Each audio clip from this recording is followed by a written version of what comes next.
In 1918, the flu pandemic killed many healthy victims, and what they have found in studies, and this is also going into my new book, How to Beat Coronavirus Naturally, is it wasn't the virus itself that killed all of these people. It was what happened with these people's immune systems and the cytokine storm.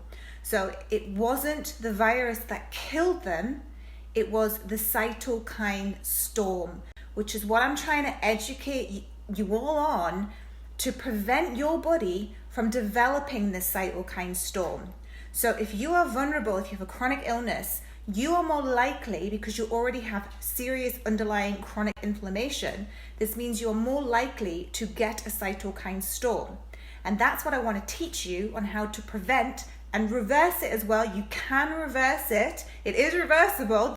Don't panic and think that it's not reversible, because it is. You just need to know the how to reverse it. And that's where I'm coming in with things like vitamin C that I keep bombarding you with, like take your vitamin C. It's one vitamin, essential vitamin, that calms down the cytokine storm and therefore reduces the virus. So this is what we need to be looking at.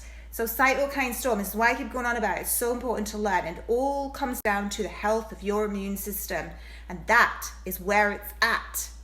Listen to your immune health, guys. I can't stress this enough, okay? So this is coming in my new book, How to Beat Coronavirus Naturally. I will teach you everything about the cytokine storm and how to heal and prevent it.